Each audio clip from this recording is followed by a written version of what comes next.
제가 36년 만에 제가 다니던 모교 중학교에 전체 학생들의 강의를 가게 됐습니다. 36년 만에 교정을 밟아보니까요, 참 많이 달라졌고 세월이 많이 변했구나. 원래 이렇게 남중이었는데 요즘은 남녀공학이 다 돼가지고 막 아이들 무용실도 생기고 제가 다닐 때는 남학생들만 득실득실했는데 이제 달라졌구나. 이 교과에 보면 한바다 굽어보는 유서 깊은 자 이런 노래가 있거든요. 근데 이제 앞에 고층 아파트들이 너무 많이 들어서 가지고 한바다가 안 보여요. 겨우 기퉁이 이렇게. 세월이 상전백해가 되었구나. 그래서 이제 우리 후배님들 그리고 선생님들 또 만나고 방송실에서 아이들과 이렇게 해서 아이들에게 강의를 하게 되었습니다. 여러분, 하나의 모임이 이루어지기 위해서는 세 가지 간이 필요하다고 하죠. 공간이 있어야 되고, 시간이 있어야 되고, 인간이 그곳에 모여야 된다는 거죠. 여러분, 우리가 오늘 이 수요일이라는 2025년 12월, 오늘 며칠입니까? 11일 이 날에, 이 저녁에 더 자람 교회 남부민동에 성탄 트리가 반짝반짝하는 이곳에서 이렇게 우리가 함께 만났다는 거, 이게 정말 귀한 일이죠. 시간과 공간과 인간들이 모이면 이렇게 뭔가 모임이 이루어지지만 이곳에 하나님이 임재하시면요, 역사가 일어나고 기적이 일어나는 줄 믿습니다. 이게 바로 예배 공동체의 힘입니다. 태초부터 예정하신 그 하나님의 은혜, 우리 시편 139편에 내 형질이 이루어지기 전에 엄마 뱃속에 있을 때 내 형질이 만들어지지도 않았는데 주의 눈이 나를 보셨으며 나를 위한 날이 하나도 되기 전에, 나를 위해 정한 날이 하나도 되기 전에 주의 책에 다 기록이 되었나이다. 하나님께서 태초부터 예정하신 만남이고 그 계획 가운데 우리가 오늘 예배를 드리게 되는 것이죠. 오늘 또한 우리는 한 만남을 주선하시는 하나님을 만나게 됩니다. 바로 누굽니까? 엘리야와 한 과부 가정의 만남입니다. 놀라운 기적이 이 가운데 일어나게 됩니다. 시간과 공간과 인간이 만나는데 그게 하나님께서 탁 오시니까요, 여호와의 말씀이 이래버리니까 기적이 일어나는 거예요. 하나님께서는 엘리야를 이렇게 그릿 시내가에 피신해 있는 그 엘리야를요, 시돈에 있는 사르밧으로 가서 유하라, 이렇게 여호와의 말씀이 임하게 됩니다. 엘리야가 왜 이렇게 그릿 시내가에 피신을 해 있었는가? 하나님 말씀을 대언했어요. 아합이 온 이스라엘을 우상천지로 만들었어요. 이세벨이. 아합과 이세벨은 북이스라엘의 가장 악한 왕비입니다. 그런 시대에 온 팔레스타인 땅에 비가 내리지 않는 정도가 아니라 이슬도 다 말랐어요. 골짜기 시내까지 다 마르게 되는 그곳. 그래서 그릿 시내가는 그래도 물이 조금 있었는데 그까지도 다 말라버린, 정말 최악의 지금 상황을 맞고 있는 거예요. 최악의 인플레이션에다가 먹고 살 것이 없는, 물도 마실 곳이 없는 그런 형편이 된 것입니다. 이 길르앗에 우거하는 자 중, 여기 전문맥에 보면 디셉 사람 엘리야가 아합한테 가서 갑자기 나와서 이야기해요. 내가 섬기는 이스라엘 하나님 여호와야, 그분의 살아계심을 두고 맹세하노니 내 말이 없으면 수년 동안 비도 이슬도 내리지 아니하리라. 여호와의 말씀이 임했던 거죠. 여기를 떠나 동쪽으로 가서 요단 앞 그릿 시내가에 숨고 그 시냇물을 마시라. 내가 까마귀들에게 명령하여 너를 먹이게 하겠다. 여러분, 악한 왕 아합을 제어하기 위해서요, 하나님께서 한 무명의 사람을 일으켰습니다. 그 부친의 이름도 등장하지 않습니다. 디셉이라는 이 지역도 명확하지가 않아요. 어디 시골 한 촌동네 같은데 그 이름조차도 이렇게 찾기가 쉽지 않은 그곳에 엘리야라는 사람, 디셉 사람 엘리야, 그를 불러내십니다. 엘리야라는 단어는요, 여호와 나의 하나님이시다, 나의 하나님 여호와시다, 이런 말입니다. 그런데 아무런 설명이 없이 아합한테 딱 가가지고요, 족보도 없는 것 같고, 제대로 알려진 동네 사람도 아닌데 왕에게 찾아가서 여호와의 이름을 선포합니다. 가뭄을 주께서 일으키실 것이다. 그래서 참 그 상황 속에서 까마귀가 주는 음식을 또 먹고, 그 공급마저 끊어졌을 때 이제 하나님께서 그 길을 떠나, 이 이방 땅입니다. 이 시돈은 이스라엘 땅이 아닙니다. 시돈과 두로는 여기 해안가에 있는 지도를 보시면요, 끝에 있습니다. 여러분, 엘리야 입장에서 어땠을 것 같습니까? 사르밧으로 가요. 성문까지 이르렀어요. 여러분, 그래도 엘리야에게는 약간의 기대는 좀 있지 않았을까요? 아니, 지금 다 가뭄이고 곡식 하나 시원하게 자라지 않고 물도 지금 이슬도 다 말랐는데, 그래도 그동안에 그리 시냇가에서 먹을 것과 마실 것을 하나님께서 지켜주셨다면 이 지독한 가뭄 속에서도 엘리야를 먹여줄 만큼의 그 양식과 물이 있는 과부가 아닐까, 그렇게 기대하지 않겠습니까? 10절에 보면 그가 일어나 사르밧으로 가서 성문에 이를 때에 한 과부가 그 중에서 나뭇가지를 줍는지라 이에 불러 이르되 청하건대 그릇에 물을 좀 가져다가 내게 마시게 하라. 근데요, 엘리야가 그 먼 길을 걸어서 그리 시냇가에서 이방 땅까지, 땅의 경계를 넘어서 갔는데, 그가 발견한 과부는요, 이 나뭇가지를 줍고 있는 장면이 그와 부딪히는 첫 장면이었습니다. 나뭇가지를 주어서 생계를 유지해야 되는 사람, 이 쉽지 않지 않습니까? 아마 엘리야의 기대가 한순간에 무너졌을 수도 있어요. 아니, 하나님께서 좀 뭔가 먹이고 마시게 한다고 보냈는데 이 과부한테서 뭐 자기한테 줄 게 없는 것 같아요. 신명기에 보면 과부를 표현할 때 이렇게 합니다. 객과 고아와 가부들, 고아하고 같이 여겨지는 사람, 이방인 또 이렇게 객이고 과부들, 이렇게 해서 이 가장 가난한 사람들을 표현할 때 이렇게 표현하죠. 참 처음 보는 사람인데 저도 사르밧에 오니까 과부가 있는 건 확실합니다. 그래서 너무 목이 말라요. 너무 목이 말라요. 오랜 길을 걸어왔어요. 목을 축일 만큼 물 좀 가져다가 이렇게 나로 마시게 하시오, 이렇게 이야기를 하니까요. 이 여자가 보니까 이 어떤 자기도 모르는 시돈 사람은 아닌 것 같고, 약간 그 이스라엘에서 온 처음 보는 이상한 엘리야 선지자, 엘리야인지도 모르죠. 이렇게 뭐 좀 초췌해 보여요. 뭐 좀 불쌍해 보여요. 그래서 나뭇가지가 줍던 그 분주한 손을 잠시 내려놓고 물가지를 갑니다. 물가지를 가요. 근데 엘리야가 또 불러요. 이 물가지로 가서 물만 가지러 가면 되는데, 배가 고프다. 떡을 하나 만들어라. 야, 이 참 이런 말을 합니다. 가지를 가고 있는데 그를 다시 불러가지고 떡 하나 만들어라. 떡 한 조각. 여러분이 과부라면 어떤 느낌이 들겠습니까? 생명부지의 이 사람이 찾아와가지고 자기한테 물도 주고 떡도 달래요. 그래서 여기에 보면 나는 떡이 없다. 내가 떡을 먹을 것 같으면 나뭇가지 줍고 있겠느냐. 근데 통이 있는데 가루가 딱 한 움큼만, 이게 손 한 번만 딱 잡으면 끝나는 가루 조금 있고, 그래서 나뭇가지를 주워다가 이제 더 이상 먹을 것이 없기 때문에 이제 이 마지막 떡을 먹고 아들과 함께 생을 마감하려 한다. 와, 이런 집이에요. 이런 집. 자기가 생각했던, 엘리야가 생각했던 집이 아니에요. 정말 가난한 사람이고 정말 힘든 사람인데 이제 그 떡 하나 만들어서 아들 먹고 내 먹고 이제 우리 죽으려 합니다. 우리의 플랜은 죽음입니다. 마지막 식사입니다. 이렇게 이야기를 하고 있습니다. 엘리야, 그래도 그리 시냇가에서 조석으로 아침 저녁으로 까마귀들이 와서 떡과 고기를 계속 날라줬어요. 떡을 먹고 고기도 먹었단 말이에요. 시냇물을 시원하게 마시고 그 가뭄 중에도 살았습니다. 그 물까지 말랐는데, 그래서 하나님 말씀 듣고 여기까지 이르렀는데 이 과부는 도움을 줄 수 있는 과부가 아니고요, 엘리야가 도와줘야 될 과부인 거예요. 도와줘야 될 과부. 얼마나 황당했겠습니까? 이 여인의 입장도 참 쉽지 않습니다. 남편 없이 여자가 살림을 꾸렸는데 애까지 키워야 돼요. 아들까지. 이 뭐 어떻게 살겠습니까? 그리고 나라 전체가 흉년이에요. 이슬도 내리지 않는 최고의 물가 상승률에다가 최고의 그 어려운 상황을 지금 맞고 있는 상황입니다.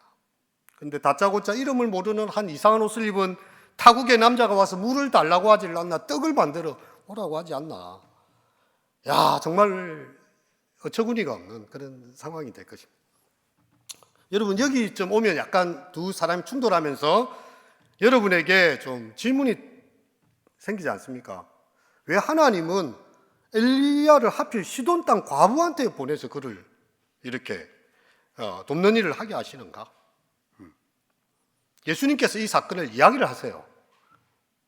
누가복음 4장 25절 6절 보면 내가 참으로 너희에게 이르노니 엘리야 시대에 하늘이 3년 6개월 동안 닫히어 온 땅에 큰 흉년이 들었을 때에 이스라엘에도 많은 과부가 있었으나 이스라엘에도 많은 과부 있었습니다. 엘리야는 그 중에 한 사람에게도 보내심을 받지 않고 저 시돈 땅 이방 땅에 있는 사렙다 과부뿐이었다 이렇게 이야기하고 있어요. 야, 참 아들 하나 있는 이 이방인 과부 정말 우리가 생각해도 마음이 너무 짠합니다.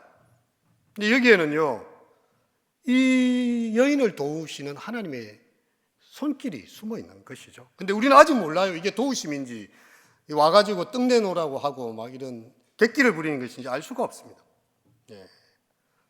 그래서 당신의 하나님 여호와께서 살아계심을 두고 맹세하노니 엘리야가 하나님의 말씀이 그랬다 하니까 그건 너희 하나님이지. 그러니까 당신의 하나님의 이름을 가리켜 맹세하노니 난 떡이 없고 이러이러하여 이제 그 위에 죽을 것이다.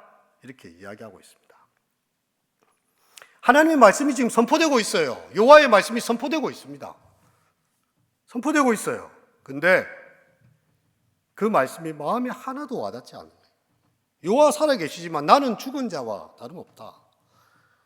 열심히 이렇게 하나님을 외치는데 하나님께서 말씀하시질 않는다. 침묵 소리만 너무 길다. 이런 상황인 거죠. 우리도 그런 경우 많지 않습니까? 예배 시작을 보통 무엇을 하십니까? 새벽에 나오시면 사도신경으로 신앙 고백 드리겠습니다. 그럼 어떻게 기도하십니까?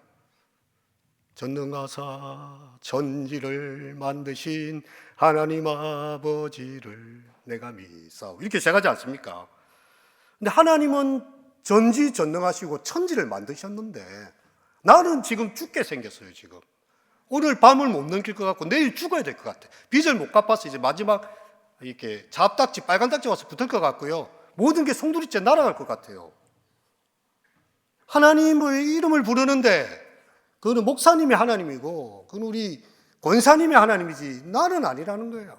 나는 지금 죽을 형편인데 이 무슨 찬송이 나오겠냐 이런 상황입니다. 너무 내 삶과 동떨어져 있다는 거예요. 우리가 시편을 보면 이 많은 슬픈 노래들이 나옵니다. 22편에 보면요. 내 하나님이여 내 하나님이여 어찌하여 나를 버리셨나이까 어찌 나를 멀리하여 돕지 아니하옵시며 나의 신음소리를 듣지 아니하시나이까 내 하나님이여 내가 낮에도 부르짖고 밤에도 잠잠치 아니하오나 응답지 아니하시나이다. 시인이 기도하는 거죠. 내가 그렇게 낮에도 와서 기도하고 밤에도 잠을 자지 못하고 불면증에 깨어나가고 기도를 했는데 하나님이 하나도 응답을 안 하신다는 거예요. 나를 버리셨다는 거예요. 이렇게까지 하나님 하실 수 있습니까? 이게 바로 기도입니다. 기도. 이 지금 사르밧 과부가 하는 게 이거예요.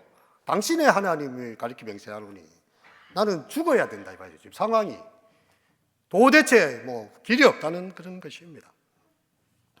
내가 아무리 공부해도 아무리 뭔가를 해도 다 성취가 되지 않습니다. 내 주변의 친구들이 내가 필요할 때 아무도 나를 돌아보지 않고요. 열심히 기도하는데 병이 빨리 안 나아요. 막 더 중하여지기도 해요. 우리 집이 너무 힘들 것 같고요. 정말 죽을 것처럼 공황장애가 오는 그런 상황을 맞게 됩니다. 남들은 다 잘 사는 것 같아요. 저 집은 뭐 여행도 다니고 고기 굽고 소고기 굽고 우리 집은 이 김치 살 때도 이게 10원짜리 때려가지고 더 1원이나 10원이나 싼 데 사야 되고 지금 너무 없으니까 옆에는 막 고기 막 굽고 막 계속 그러고 있는데 이게 뭔가 이 여인이 하는 말이 그거라는 거예요. 나는 떡이 없어요. 떡이 없어. 마지막 가루 하나 남아있고 한 움큼 끝나면 끝납니다. 이제 죽어야겠어요. 내 삶은 이제 더 이상 탈출구가 보이지 않습니다. 기다리지만 그런 거 없습니다. 근데 엘리야가요 눈도 깜짝 안 해요. 두려워하지 말아라. 뭘 믿고 하는지 모르겠어요. 엘리야가 두려워하지 말아라. 이 여인 속에 그 두려움을 간파한 거예요. 그것은 두려워하지 말고 먼저 그것으로 나를 위하여 작은 떡을 만들어라. 계속 떡 이야기야. 떡. 그리고 그 후에 너와 아이를 위해서 떡을 만들라는 거예요. 지금 떡이 없는데 지금 이거 하고 나면 끝난 건데 그 후에 떡을 만들어 먹으라는 거죠. 그리고 한 가지 약속을 합니다. 여호와의 말씀이, 누구의 말씀이? 여호와의 말씀이 비를 지면에 내리는 그날까지 그 통에 가루가 닿지 않고 병에 기름이 없어지지 아니하리. 뭐 황당한 말이죠. 황당한 말. 여러분, 만일 제가 가부라면 엘리야한테 좀 따져 묻고 싶습니다. 내가 지금 방금까지 이야기했는데 당신 사오정 아닙니까? 지금 말귀를 못 알아듣고 있네요. 지금 내가 방금 한 말 못 들었습니까? 지금 쫄쫄 굶다가 남은 가구로 한우로 음식 하나 먹고 죽어야 되는데 당신 떡도 만들고 우리 떡도 먹으라니. 이거 말도 안 되는 소리를. 미친 사람, 딴 데 가서 일 없어요. 딴 데 가서 하라고. 주소를 잘못 찾았어. 이렇게 말하는 게 당연한 거 아닐까요? 그래야 당연하죠. 근데 참 희한한 것은 이 여인이요, 이 말을 듣고 엘리야의 말대로 해요. 이스라엘 여호와의 말씀이 그랬다는 이 말 하나를 듣고 순종을 합니다. 엘리야의 말을 누구의 말로 들었다? 하나님의 말씀으로 받았다는 거예요. 이게 참 귀한 믿음이죠. 어차피 뭐 떡을 만들어 주고 주거나 떡을 안 만들고 주거나 뭐 죽을 거는 뻔한 일이고 정편에 나아질 기미는 하나도 없습니다. 죽겠어요 진짜. 하나님 말씀에 한번 순종해보자. 내 삶을 그냥 던져보자. 뭐 믿음을 이렇게 표현을 한 것이죠. 두려워 말라. 이 말이 그의 마음에 꽂혔는지도 모르겠습니다. 그녀의 믿음이 한 걸음 더 내디딜 것을 요구하는 상황이죠. 바짝 마른 이 땅 위에 필요한 비를 내려주시는 날까지 밀가루와 기름이 닿지 않을 것이라는 그 말씀이 던져진 것입니다. 우리가 이 상식과 믿음 사이에 우리는 살아가거든요. 상식은요, 이렇게 어둠 속에 빛을 비춰주면 보여요. 다음 한 스텝. 그러면 빛을 비춰주면 내가 발을 한 걸음 이렇게 딛는 겁니다. 근데요, 상식은 그렇다면 믿음은 뭔가 하면 깜깜해요. 지금 깜깜해. 아무것도 안 보여요. 근데 먼저 발을 내디뎌요. 이 깜깜한 어둠이 천길 낭떠러지인지 가시밭인지 어떻게 합니까? 아무것도 안 보이는데 발을 먼저 내디디라는 거예요. 암흑천지에. 여러분, 우리는 항상 한 걸음 내디딜 빛을 요구합니다. 하나님, 징조를 보여주세요. 뭔가 사인을 주세요. 하나님은 먼저 너의 믿음의 발길을 내디뎌라. 믿음의 한 발짝을 내디뎌라. 여러분, 어릴 때 이제 우리 애기들이 이게 바위 위에 올라가잖아요. 우리 큰애도. 내가 팔 이렇게 벌리면 애가 그냥 뛰내려요. 아빠를 믿기 때문에 그냥 몸을 날려버립니다. 그냥. 왜냐하면 아빠는 나를 절대 떨어뜨리지 않을 거야. 믿음이거든요. 애들이 이제 살짝 크기 시작하니까 이제 눈치를 찹니다. 저 받아주시나? 아빠 지금 정신 딴 데 쏟고 있는 것 같은데 내 몸무게 받쳐줄 수 있나? 안 뛰어내려요, 이제부터. 근데 어린아이의 신앙은 그 아빠를 향한 전폭적인 신뢰죠. 아빠가 나를 절대 다치게 놔주지 않을 것이다. 그냥 막 날다람쥐처럼 막 뛰어가지고 쏙 받아야 됩니다. 이렇게. 하나님께서 우리에게 요구하시는 믿음, 먼저 믿음의 발걸음을 내디디라. 우리는 하나님 말씀 들을 때 어떻습니까? 오늘도 지금 하나님 말씀하고 있잖아요. 오늘 새벽에도 담임 목사님께서 기도 11조 말씀하셨잖아요. 나의 형제를 이루기 전에 주의 눈이 나를 보셨고 나를 위해 정한 날이 하나도 되기 전에 주의 책에 다 기록이 되어져 있다. 아이고 참 그런 운명론을 믿으십니까? 인생은 자기가 개척하는 거지 뭘 하나님이 계획을 내놓고 책에 적어놓고 해요. 그러니까 내 인생은 내가 사는 겁니다. 이런 그렇게 대답하고 있지 않습니까? 아무것도 염려하지 말고 너희 모든 일에 기도와 간구로 너희 구할 것을 아뢰라. 염려거리가 천지인데 지금 아무것도 염려를 하지 말래. 그럼 내가 정신병자가 돼야 되나? 약간 이 중독, 마치 중독이 돼서 나는 아무 걱정이 없습니다. 이렇게 해야 되나요? 말짱한 정신으로도 하나님께 아무 염려를 하지 말래요. 현실은 지금 7억 바친. 너희 중에 누구든지 지혜가 부족하거든 모든 사람에게 우유 주시고 꾸짖지 아니하시는 하나님께 구하라. 그리하면 주시리라. 여러분 그런 말씀을 들을 때 좀 대체로 어떤 마음이 드십니까?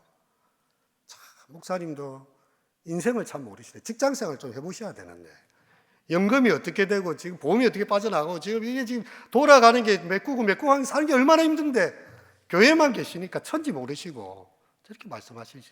정말 인생 모르시지. 그럼 그렇게 혹시 우리의 마음에 좀 대꾸하고 싶지 않습니까? 마음에 근심거리밖에 없는데 구하라 주실 것이요 찾으라 찾을 것이요. 성경의 말씀을 대할 때마다 막 당장 죽게 생겼는데 내보고 어떡하란 말입니까? 지금 여러분 우리는 자기의 상식과 고집으로 끝까지 밀어붙일 수도 있습니다. 하지만요, 여인은 엘리야의 음성을 누구의 음성을 들었다? 하나님의 음성. 하나님께서 지금 직접 말씀하시지 않고 이렇게 오늘 목사님을 통해서 시편 139편에 이 말씀을 나한테 주셨다. 나를 위해 정한 날이 하나도 되기 전에 다 기록이 되어져 있으니까 신묘막적하시고 너무나 귀한 거니까 염려하지 말라는 말씀이죠. 아멘! 이렇게 믿음으로 받는 것입니다. 몰라요, 그 이유는. 그냥 하나님 구해 주시고 꾸짖지 않는 분이니까. 그래서 가서 떡을 하나 만들었어요. 엘리야한테 떡 갖다 줬습니다. 가버려요, 다시. 갔어요. 근데 이 뭐가 있습니까, 통 안에? 가루가 또 있어요. 그 기름은 또 있어요. 기적이 일어났습니다. 기적이 일어났어요. 왜냐하면 믿고 부르짖고 찾는 자에게 하나님은요, 절대 그를 실망시키지 않는 하나님. 영국에 한 속담이 있습니다. 하나님은 신비로운 방법으로 우리를 이끄신다. 할렐루야. 내가 생각하는 계산 너머에 있는 게 하나님의 한 수죠. 신의 한 수죠. 내가 생각하는 10가지 대안 중에 하나로 오는 게 아니고요. 그걸 넘어서는 제3의 대안으로 하나님께서 푹 꽂으십니다. 신비로운 방법이에요. 이 여인이 생각하지도 못했던 방법입니다. 온 세상이 다 흉년으로 죽어가는데 이 가정은 비가 올 때까지 가면 가루가 있고 가면 기름이 있고 아이고 내일 죽을 뻔했는데 이제 뭐 걱정을 안 하고 살고 있는 거죠. 한 번의 믿음이 세상이 다 죽는 소리 합니다. 하지만 우리가 왜 주일 혹은 수요일 나와서 하나님 말씀 듣습니까? 이곳 가운데 우리를 향한 하나님의 메시지가 있다는 거예요. 그냥 강단에서 외치는 말씀이 될 수도 있고 그 말씀을 내 마음에 받아서 내가 신앙으로 한 걸음 내디디면 열매를 얻게 되고요. 여러분 우리에게는 살아계신 하나님이 계시지 않습니까? 네. 우리가 하나님께 나올 때 어떤 마음으로 나와요? 히브리서 11장 6절에 보면 이 말씀이 나오죠. 다 아시죠? 믿음이 없이는 하나님을 기쁘시게 못하나니 하나님께 나아가는 자는 반드시 그가 계신 것과 그는 자기를 찾는 자들에게 뭐 주시는 이심을 믿어야 할지니라. 많은 사람들이 기도해도 하나님이 계신가 안 계신가 믿음을 가지 않고 기도한다는 거예요. 하나님 상을 주시나 안 주시나 관심 없다는 거예요. 그냥 막 내 하소연이나 하자, 내 속이라도 편해지자. 여러분 그런 거는 상담 심리학자한테 가서 하면 됩니다. 이야기 잘 들어줘요. 해결은 없지만 속에 이야기를 잘 들어줍니다. 우리 왜 하나님께 나옵니까? 의사 선생님 만나러 온 거잖아요. 내 병을 보여주니까 막 진단을 하고 고쳐내잖아요. 모든 하나님의 말씀은요 생동력이 있습니다. 혼과 영과 및 관절과 구슬을 찔러 쪼개기까지 합니다. 하여 우리 모든 성도님들 하나님께 나오실 때 하나님이 살아계신 것과 자기를 찾는 자들에게 상 주시는 이심을 확신하고 믿으시기를 축원드립니다.